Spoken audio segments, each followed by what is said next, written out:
Llama. Say hi, Flor. Hey guys. Fuck.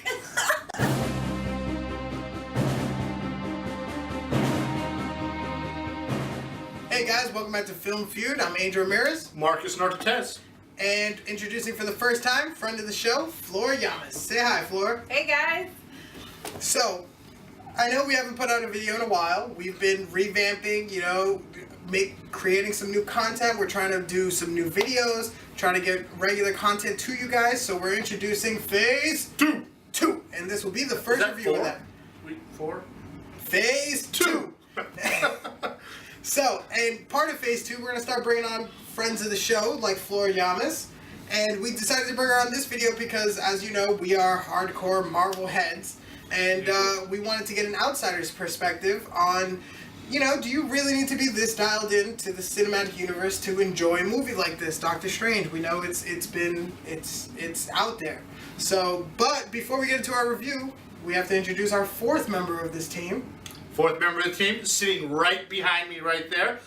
People don't know this. I, as much of a film nerd as I am almost more a tech nerd. So today, I decided to pick up the fourth member of our trio. Not trio. That would be of our brood. Our brood. Whatever it is.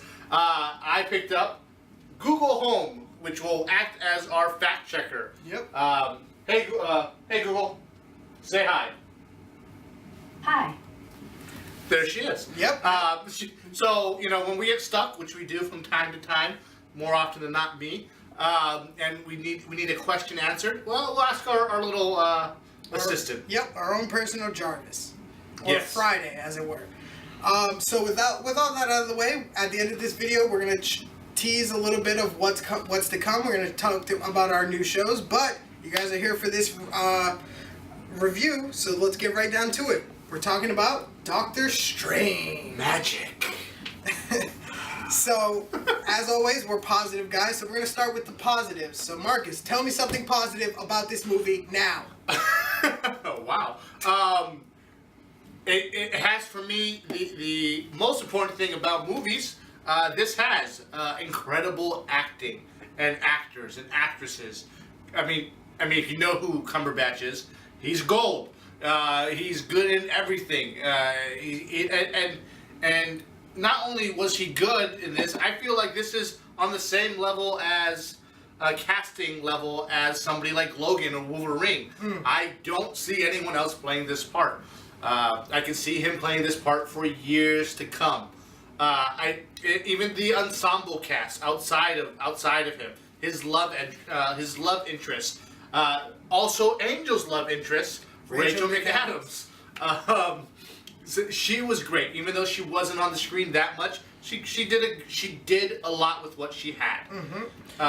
Flor, what do you think is positive about this movie? Well, Angel, I definitely enjoyed this movie. I think the graphics were just amazing. There's no film like that out there, at least not this year, right? Yeah, no, definitely. The special effects in this movie, you've been hearing about it since before it came out, that it was supposed to be this visual feast, and we definitely got that. Did not disappoint. Not in the slightest. Yeah. For me, one of the positives is going to be in regards to the villain. I know that Marvel has that stigma about they have weak villains, but I think Mads Mikkelsen's Caecilius is right up there with Loki, right up there with Red Skull. I would even put it with Abomination, because I really liked Abomination. We disagree there. Well, we can have a feud about that later. But I think the best villains are the ones that believe that they are correct. Yeah. What they're doing is the right thing, and you definitely get that from Mads Mikkelsen. Oh, there's that one scene. I'm not gonna spoil. It's a spoiler free.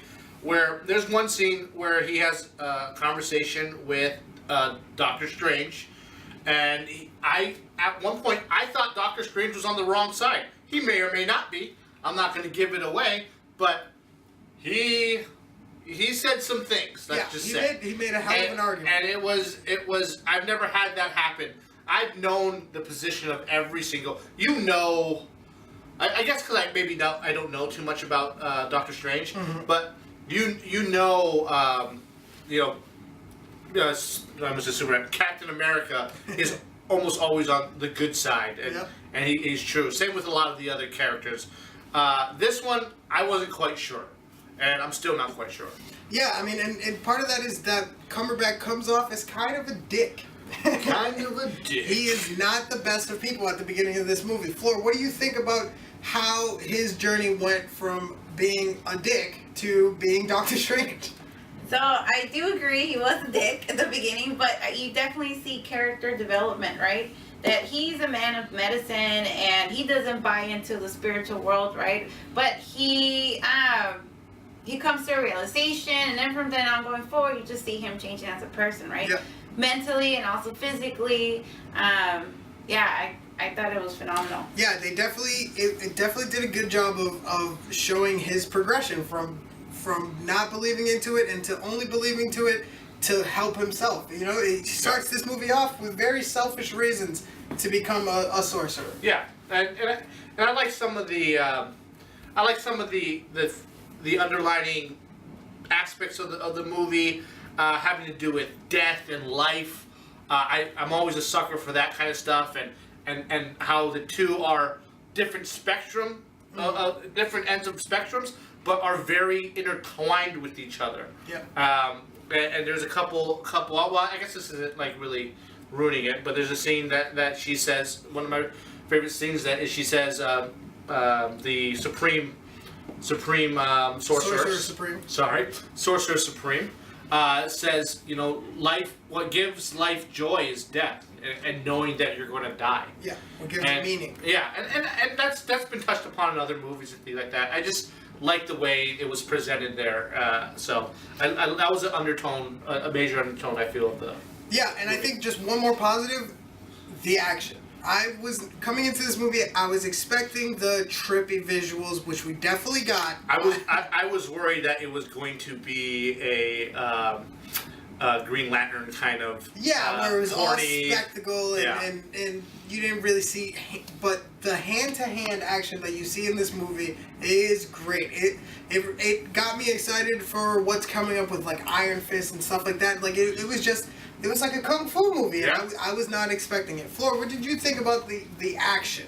So I definitely enjoyed the action, and I also liked the humor that they added in those scenes. Yeah. I think it lightened everything up and made it less corny, right? You know, The action was amazing. At this point, I feel like humor is part of the deal with Marvel. Yeah. You know, you go to DC, you're going to get very, dark themes. Dry humor. Dark, very dark. That's their thing. You know, some people like that. A lot of people, he likes that. I like the humor in things. I don't think, it's always one way. There were some dark moments. There were some, but there were some very light moments. And there were some moments that didn't hit. Some jokes that didn't hit. And I was okay with that. But yeah, I for one appreciate the humor in Marvel movies. No, I mean, ever since the first Iron Man, humor has been a staple of these movies, and a lot of times it hits, and sometimes it doesn't, which is going to bring us as a great segue into our negatives. Now, She's good. She segued. Yeah, exactly. I don't think she even tried to. But some of us on the panel have a few more negatives than others, and I'm talking about myself. One of the negatives for me is one of the characters, I guess, in the show, the cloak. Okay, so you see in the trailers that the cloak is sentient. It's kind of like the rug from Aladdin. And for me, I didn't think it worked. I think there was one scene where they tried to force you remember Hulk at the end of the Avengers when he smashes Loki, and that hit perfectly. Then you see Groot in Guardians of the Galaxy when he takes all those guys out in the hallway. I think they tried to force something like that with the cloak, and for me, it completely took me out of the movie for just that one scene. And I think it didn't really work for me. And I know what scene you're talking about, and I will give you that. I feel like that scene went on too long. They went back to the well a little bit too much on that scene. I think it was funny when it first happened. then they cut away, and it was still doing it. Yeah, and I was like, all right, all right. Like I give you that. And that's one of those jokes I kind of alluded to, previously that didn't hit. It was a misstep, and while I didn't like it, I forgave it. But as far as the cloak goes, I liked the cloak as, again, I don't know too much about Doctor Strange, and I like the cloak as its own character. It has had a mind of its own. I don't know if you ever watched Naruto. You ever watched that show? No, not familiar. Yeah, it reminded me of a character in there. I can't remember his name, but it was a sand guy that the sand was always protecting him. It reminded me of the rug from Aladdin. The rug? Yeah, come on. But that's exactly what it was. A piece of fabric that had its own mind. That's exactly what it was. Just this fabric wrapped around his neck. Yeah, but this fabric could also defend against magic. And all it could do is help him fly and fight. Smack somebody. And fight. I didn't see the Aladdin rug fight anybody. Well, you know what I'm saying. I don't want to say it because this is not a spoiler review. But, Flor, break the tension. What did you think of the cloak? Break this tie. Well, to counter-argue your argument, just to be totally fair, she is my girlfriend. Yeah, I'm picking sides. I think that remember in the beginning they said, oh, the object has to choose you, and I mean, it chose him, and it had a mind of its own, right? There was a relationship there. It definitely brought humor on there. It saved his life several times, right? Mm-hmm. It was like he gained a partner. What do you think do you think that one scene that we're talking about, do you think it went back a little too much, and when, which we were talking about, when he was fighting the dude? You know what scene we're talking about? I will whisper it in your ear. Okay, so when they were fighting in New York. Yeah, and like to help him get away, what he did with the hallway with the dude. I thought that was awesome. It was like it had his back all the way.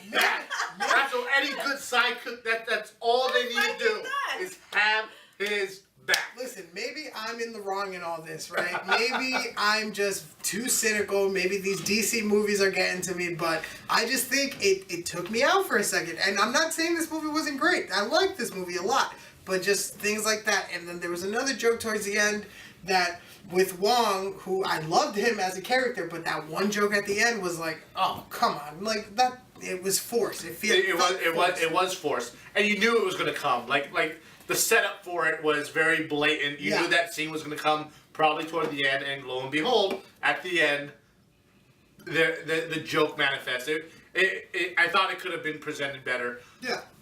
But again, I mean, you have a valid point, in that. That's what I'm saying. Another issue I had, which probably you guys didn't have, because apparently I'm the Debbie Downer of this video.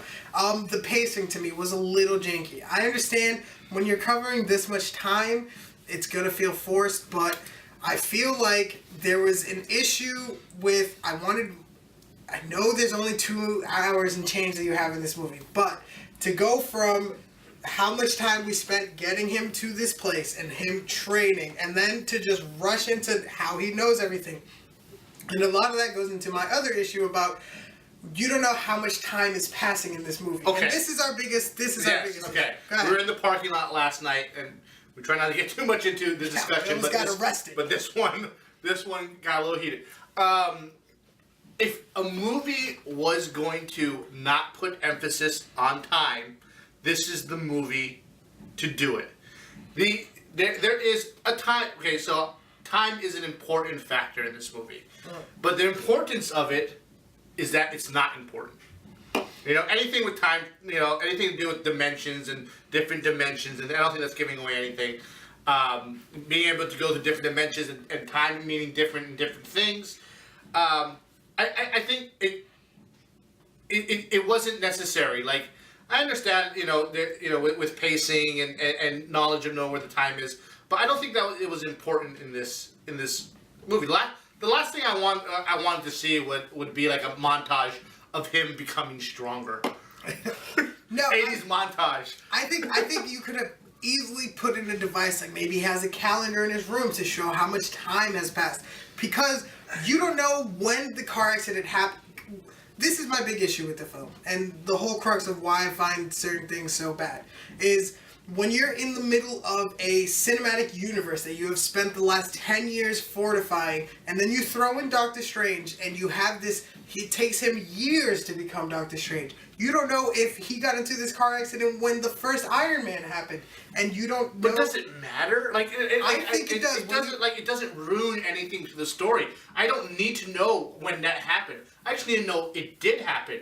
Like, you know, there were some things in the Easter eggs where you saw Stark Tower and things like that, so you kind of get an idea of where he is during certain points in the show. But there was nothing in me. I never once was sitting there and said, "Hey, I wonder where this happens within the universe." All I cared about is that it was happening. I understand your point. Flor, break this tie again, please. So I'm a good and bad. So I do agree with you that we didn't know how much time it had gone by, and then when he returns into the hospital and sees his what's her name? Dr. Palmer. I don't remember Dr. her first Palmer, name. and she acts like she just saw him yesterday. It wasn't like Yeah. a big shock to her. So that I do agree with. It seemed kind of odd, didn't really flow. However, I do think that time was, like Marcus said, it was important but not important. And he went to a place where time didn't matter anymore, right? Mm-hmm. Where he had to leave everything behind. I mean, this is a man of medicine, right, who was always on schedule, always on time, and in this one place he had to forget about that, and I think the audience needed to forget about that too. So I mean, it's good and bad. I see where they were going, but I could also see how it could like throw you off, like, okay, what? He has been gone for a long time, like what's going on? So yeah, and I mean, part of my issue is just with the whole way that this universe has been so tied together. It threw me off that there's now this movie that doesn't care as much about the rules. Like, Civil War happens after Winter Soldier. I think that was by design. The fact that this is another aspect of Marvel Universe. Like, this is the magical aspect. It doesn't have to be right lock and step with the physical, Thors and Iron Man. This is mystical. This is stuff we don't really understand. And we're not supposed to understand it all right away during the origin story. I mean, part of it, I think people are using that excuse to cover up just bad pacing for a movie. And I mean, you could look at it from two different ways. Obviously, you guys look at it one way, I look at it the other way. But, I mean, it doesn't hurt the film too bad. But it's just my main issue with it. So, with that being said, I think we've talked this movie up to death. Let's just give our final thoughts and a score out of 10, starting on the far left. Flor. I love everything about this movie. So I'm gonna give it like a 9. It was really good. 9 out of 10. 9 out of 10. High praise. Marcus. Wow. I'm not going to be too far off from that. I figured. I'm going to give it a solid 8.5. I thought this was a daring movie from Marvel. I think it's a movie that they couldn't have done, 5 years ago. They timed it out perfectly. Again, I'm not talking about technology-wise. We're just talking about, story and understanding, the Marvel universe and things like that. I just thought it was, for the timing, the acting, the fight scenes. I thought it was great. So 8.5, and I think that's probably the highest I've ever given a film since we've started this. Yeah, I mean, I don't want people to think that because I have such glaring negatives with the film that I didn't like it. I enjoyed it. It was a fantastic time.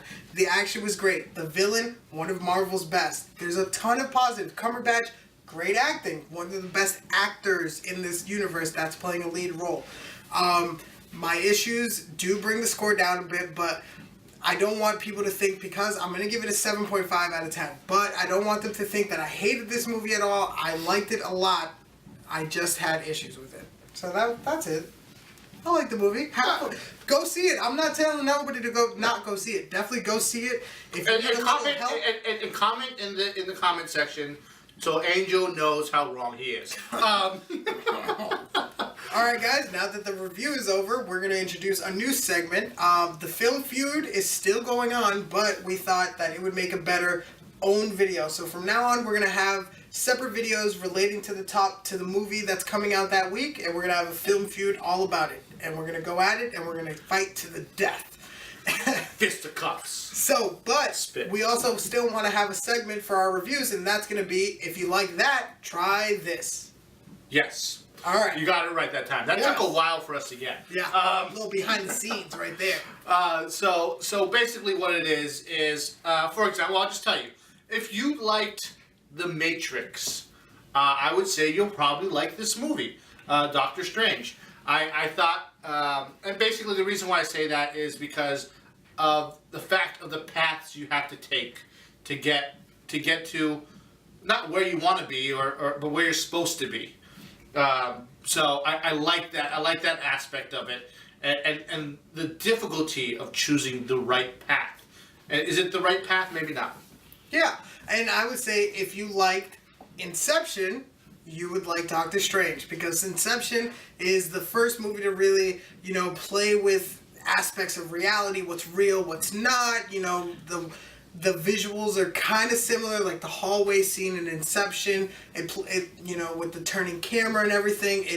A lot of that is in Doctor Strange. I'm not saying Doctor Strange is a ripoff. It takes what Inception did and takes it to the level 11. So I would definitely say, if you like that, try this. And that kind of reminded me of something. We didn't see this movie in 3D. No, not yet. I'm almost afraid to see it in 3D.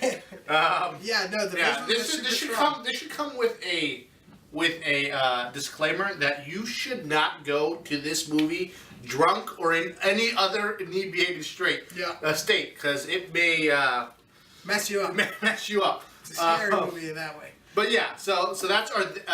If you like this, try that. If you like that, try this. We're still working on the name.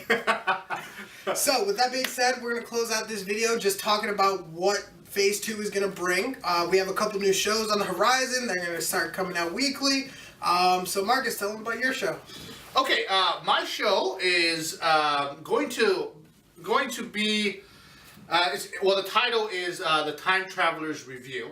And basically, I watch movies constantly. And there's movies that I watched 10 years ago or a year ago, that before I even started reviewing movies, that I want to review. And I want to get in front of the camera and talk about a movie that I like. Yep. So I'm going to, once a week, pick a movie that I either see on HBO or I get on Netflix and that I enjoy. It may be a new movie I've seen for the first time. Or a movie that I'm rewatching. And I'm going to just sit down and give a review about it. Absolutely. And I'm also going to have a new show, and it's going to be called Heroic Highlights. So for everybody who loves what the CW is doing on TV with their superhero stuff and what ABC is doing with Agents of S.H.I.E.L.D., I'm going to be reviewing each of the shows, and each week I'm going to give a top 5, because there's 5 shows, and just rank the episodes of that week and just see what was the best episode of the week. And those are probably going to debut around on Sundays maybe, but we're going to get a hard answer for you guys in the coming days. Yeah, we'll figure out with scheduling what works best for us. I know mine's a little bit more, I can kind of do whenever. You kind of have to wait till all the shows come out. So. Yeah. So we'll work on that. Yep, so with that being said, I hope you guys enjoy the new stuff that is coming on the channel. We're very excited for Phase 2. Phase 2. We're working on it. So with that being said, you can find Marcus at... Marcus F. Nartatez on Twitter. And you can find me at The Great Rambino on Twitter, at The Great Rambino _ on Instagram. Follow me, as always, like, comment, subscribe, share. Force your parents to watch this. It's very informative. And in case we don't see you, good afternoon, good evening, and good night. Thanks for watching.